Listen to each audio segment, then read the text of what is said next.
Las encontraron un martes por la mañana, a finales de septiembre de 1963. Dos chicas, hermanas, paradas descalzas al borde de una carretera del condado, justo a las afueras de Harlan, Kentucky, tomadas de la mano como si estuvieran esperando a alguien que nunca llegó. Un camionero llamado Earl Simmons las vio primero. Dijo que no saludaron, no lloraron, simplemente lo miraron fijamente con ojos que parecían, según sus palabras, como si hubieran visto algo de lo que el mismo Dios se había apartado. Él llamó por radio al sheriff. Para el mediodía, todo el pueblo sabía que las chicas Dalton habían vuelto, y eso debería haber sido el final del asunto.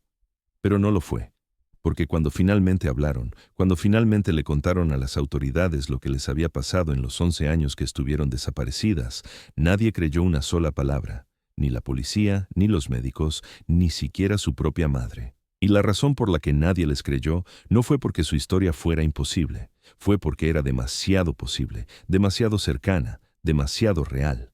El tipo de verdad que te hace darte cuenta de que los monstruos no se esconden debajo de la cama, están sentados a la mesa de la cena. Son tus vecinos, tu familia y a veces eres tú. Hola a todos. Antes de comenzar, asegúrense de darle me gusta y suscribirse al canal y dejen un comentario indicando de dónde son y a qué hora están viendo esto. De esa manera, YouTube seguirá mostrándoles historias justo como esta. Esta es la historia de lo que admitieron las chicas Dalton y por qué, incluso ahora, más de 60 años después, la mayoría de la gente todavía se niega a creerlo. Era el 9 de agosto de 1952, un sábado, el tipo de día de verano caluroso y denso en el este de Kentucky, donde el aire se asienta en tu pecho como una toalla mojada e incluso los perros no se mueven de la sombra. Margaret Dalton tenía 14 años. Su hermana Catherine tenía 10. Su madre, Ruth, las envió al pueblo esa mañana con una lista y $3 doblados en un sobre, huevos, harina, un frasco de aspirinas. La caminata era de 2 millas. Lo habían hecho 100 veces antes. Para el almuerzo deberían haber estado en casa. Para la cena, Ruth caminaba de un lado a otro del porche. Para la medianoche, gritaba sus nombres hacia el bosque detrás de la casa, con la voz quebrada como madera seca. El departamento del sheriff organizó una búsqueda a la mañana siguiente. 30 hombres, perros, voluntarios de 3 condados. Peinaron las colinas, rastrearon el arroyo, golpearon en cada puerta en un radio de 10 millas. Nada. Ni huellas, ni tela rasgada, ni señales de lucha. Fue como si la tierra se hubiera abierto y se las hubiera tragado enteras. En pueblos pequeños como Harlan, la gente habla, y cuando hablan lo suficiente, las historias comienzan a torcerse. Algunos decían que las chicas se habían escapado, que Margaret estaba embarazada o era salvaje o ambas cosas. Otros susurraban sobre vagabundos, sobre hombres que pasaban por el pueblo en verano buscando trabajo en las minas. Algunos de los ancianos, los que todavía creían en cosas que no tenían nombre, decían que las chicas habían sido llevadas por algo que no era humano en absoluto. Pero Ruth Dalton no creía nada de eso. Ella conocía a sus hijas, sabía que no huirían, y sabía, en lo profundo de esa parte de ella, que las madres saben cosas, que dondequiera que estuvieran, todavía estaban vivas. Tenía razón. Pero pasaría los siguientes 11 años deseando haber estado equivocada. 11 años es mucho tiempo, lo suficiente para que un pueblo olvide, lo suficiente para que una madre deje de poner 2 platos extra en la mesa, lo suficiente para que los carteles de personas desaparecidas se desvanezcan y se despeguen de los postes de teléfono como piel muerta. Para 1963, la mayoría de la gente en Harlan había seguido adelante. Ruth no. Ella todavía mantenía su habitación tal como estaba. Todavía caminaba hasta el borde de la propiedad cada noche al anochecer y se quedaba allí esperando como una especie de faro humano, esperando guiarlas a casa. Y entonces, el 24 de septiembre de 1963, regresaron. No en pedazos, no en una zanja, no como cuerpos sacados de un río. Salieron del bosque tomadas de la mano, vistiendo ropa que no les quedaba y zapatos que no eran suyos. Margaret tenía 25 años ahora. Catherine tenía 21, pero cuando Earl Simmons las vio en esa carretera, dijo que parecían más jóvenes, más pequeñas, como si algo dentro de ellas hubiera dejado de crecer el día que desaparecieron. El sheriff las llevó primero a la estación. Protocolo. Se sentaron en una habitación con paredes de color verde pálido y una mesa que se tambaleaba, y durante 3 horas no dijeron una palabra. ni a los oficiales, ni al médico que las revisó en busca de lesiones, ni siquiera entre ellas. Solo se sentaron allí tomadas de la mano mirando a la nada. No fue hasta que llegó Ruth, hasta que cayó de rodillas frente a ellas y sollozó tan fuerte que no podía respirar, que Margaret finalmente habló. Miró a su madre con ojos que se habían ido a algún lugar lejano y dijo: «Nos quedamos porque él nos dijo que lo hiciéramos». Eso fue todo. Sin explicación, sin alivio. Solo esa frase dicha con una voz tan plana que no sonaba humana. Y cuando la policía la presionó, cuando preguntaron quién era él, dónde habían estado, por qué habían vuelto ahora, Margaret miró a Catherine. Catherine asintió, y luego contaron una historia que perseguiría a cada persona en esa habitación por el resto de sus vidas. Dijeron que su nombre era Thomas, no sabían su apellido, no sabían de dónde venía ni cuánto tiempo las había estado observando. Antes de ese sábado de agosto de 1952, Margaret dijo que él había estado parado en el borde del bosque cerca de la carretera, simplemente parado allí, sonriendo como si las conociera, como si las estuvieran esperando. No era alto, no parecía particularmente fuerte.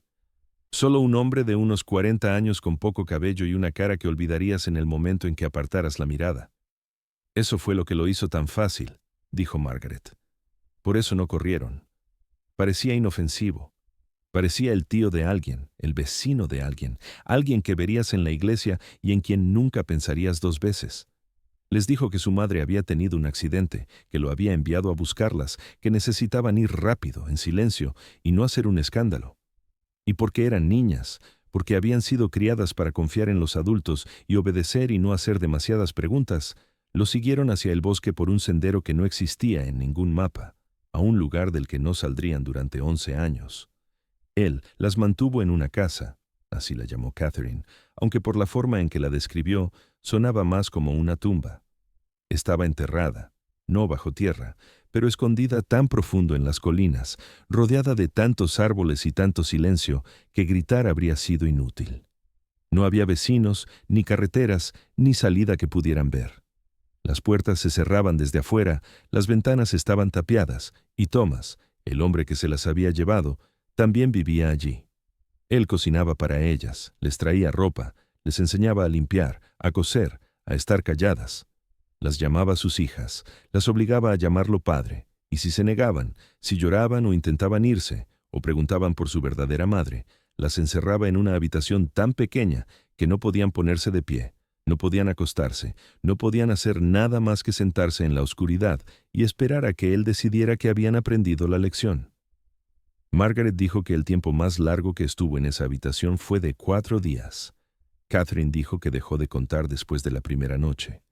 La policía quería detalles, fechas, pruebas, algo concreto que pudieran usar para encontrar a este hombre, esta casa, este lugar que se había tragado enteras a 2 chicas y las había escupido 11 años después. Pero Margaret y Catherine no pudieron darles eso. No sabían qué año era la mayor parte del tiempo. No había calendarios, ni radio, ni periódicos. El tiempo no funcionaba de la manera en que lo hace para el resto de nosotros. Los días se desdibujaban en semanas, las semanas en meses. Después de un tiempo dijeron: «Dejas de contar, dejas de tener esperanza, simplemente sobrevives». Y sobrevivir en esa casa significaba convertirse en lo que Thomas quería que fueran. Él tenía reglas, tantas reglas. Tenían que despertarse al amanecer. Tenían que orar antes de cada comida, agradeciendo a Dios por su misericordia y a Thomas por su provisión. No se les permitía hablar a menos que se les hablara. No se les permitía mirar por las ventanas o hacer preguntas sobre el mundo exterior. Él les dijo que el mundo se había acabado, que todos los que habían conocido estaban muertos, que Él las había salvado, y que si alguna vez se iban, ellas también morirían. Y durante años le creyeron porque, ¿qué opción tenían? Catherine dijo que Thomas nunca las tocó, no de la manera que la gente asume cuando escucha una historia como esta. No las lastimó de esa manera, pero no tuvo que hacerlo. El control fue suficiente. La soledad, el aislamiento, la presencia constante y sofocante de un hombre que les había robado la vida y las había convencido de que era amor. Él lo llamaba disciplina. Lo llamaba familia, y en la lógica retorcida y de pesadilla de esa casa casi tenía sentido. Margaret dijo que hubo momentos, largos periodos de tiempo, en los que olvidó que alguna vez había tenido otra vida, donde la cara de Ruth se volvió difícil de recordar, donde la idea de escapar parecía más aterradora que quedarse, porque al menos en esa casa ella conocía las reglas, al menos sabía cómo sobrevivir. Si todavía estás viendo, ya eres más valiente que la mayoría. Cuéntanos en los comentarios, ¿qué hubieras hecho si este fuera tu linaje? La pregunta que todos hacían, la que la policía no podía dejar pasar, era esta: ¿por qué ahora? ¿Por qué, después de 11 años de cautiverio, las chicas Dalton salieron repentinamente de esos bosques en septiembre de 1963? La respuesta de Margaret fue simple, escalofriante y de alguna manera peor que cualquier cosa que hubiera dicho antes. Dijo que Thomas les dijo que se fueran, que una mañana, sin previo aviso, sin explicación, abrió la puerta principal, les entregó a cada una un par de zapatos y dijo que era hora. No dijo por qué. No dijo a dónde iba o si alguna vez volvería. Solo les dijo que caminaran hacia el este hasta encontrar una carretera y luego siguieran caminando hasta que alguien se detuviera. Les besó a ambas en la frente, las llamó buenas chicas y luego desapareció en el bosque y nunca lo volvieron a ver. Catherine dijo que no entendió al principio, no sabía si era una prueba, si él estaba observando desde los árboles, esperando ver si corrían para poder castigarlas por ello. Pero Margaret le tomó la mano y caminaron durante horas hasta que los árboles se ralearon y apareció la carretera y el camión de Earl Simmons llegó traqueteando por la curva. La policía inició una investigación de inmediato. Enviaron equipos de búsqueda a las colinas, trajeron perros, helicópteros. Entrevistaron a todos en Harlan y los condados circundantes, buscando a alguien que coincidiera con la descripción de Thomas o supiera de una casa aislada en el bosque. No encontraron nada, ni casa, ni hombre, ni evidencia de que algo de eso hubiera existido alguna vez. Las áreas que las chicas describieron no coincidían con ningún sendero o propiedad conocida. Las líneas de tiempo no cuadraban. Y cuanto más indagaban las autoridades, más agujeros aparecían en la historia. Margaret no podía recordar si la casa tenía un piso o dos. Catherine decía que había gallinas, pero Margaret no recordaba gallinas. No podían ponerse de acuerdo sobre en qué dirección habían caminado o cuánto tiempo les había tomado. Y cuando las presionaban, cuando los investigadores intentaban precisar detalles, ambas chicas se callaban, se cerraban, miraban al suelo como si estuvieran en otro lugar completamente diferente. En 2 semanas, el caso se enfrió. En un mes, la gente comenzó a susurrar, comenzó a preguntarse si tal vez, solo tal vez, las chicas Dalton estaban mintiendo. El informe oficial presentado en noviembre de 1963 concluyó que Margaret y Catherine Dalton probablemente se habían escapado en 1952 y habían inventado la historia de su cautiverio para evitar el juicio o las consecuencias legales. Las evaluaciones psicológicas no fueron concluyentes. Un médico dijo que mostraban signos de trauma severo consistente con abuso prolongado. Otro dijo que exhibían síntomas de delirio compartido, una condición rara donde 2 personas refuerzan los falsos recuerdos del otro hasta que ninguno puede separar la verdad de la ficción. El periódico local publicó un pequeño artículo sugiriendo que las chicas habían estado viviendo a la intemperie, posiblemente con vagabundos o en campamentos mineros abandonados, y habían inventado a Thomas para explicar 11 años de los que estaban demasiado avergonzadas para dar cuenta. Ruth Dalton nunca volvió a hablar con un reportero. Llevó a sus hijas a casa y vivieron tranquilamente en esa casa en las afueras de Harlan por el resto de sus vidas. Margaret nunca se casó, nunca se fue del pueblo. Catherine lo intentó una vez, se mudó a Lexington en 1967, pero regresó a los 6 meses. La gente que las conocía decía que eran educadas pero extrañas, que se mantenían apartadas, que a veces, tarde en la noche, se las podía ver paradas juntas en el patio tomadas de la mano, mirando la línea de árboles como si estuvieran esperando a alguien. Margaret murió en 2004. Cáncer. Catherine la siguió 3 años después. Insuficiencia cardíaca. Ninguna cambió nunca su historia. En las décadas posteriores a 1963, fueron entrevistadas 2 veces por periodistas y una vez por un estudiante de posgrado que escribía una tesis sobre desapariciones sin resolver en los Apalaches. Cada vez dijeron lo mismo. Thomas era real. La casa era real. Y cualquier razón que la gente tuviera para no creerles no tenía nada que ver con la verdad. Tal vez eso es lo que hace que esta historia sea tan inquietante. No que dos chicas fueran secuestradas, ni siquiera que fueran retenidas durante 11 años por un hombre cuyo nombre nadie pudo verificar y cuya casa nadie pudo encontrar. Es que cuando regresaron, cuando finalmente tuvieron la oportunidad de ser escuchadas, nadie quiso escuchar. Porque creerles significaba aceptar que algo así podría suceder, que un hombre podría robar dos niños, esconderlos a plena vista y desaparecer sin dejar rastro. Que el mal no siempre deja evidencia, no siempre tiene sentido.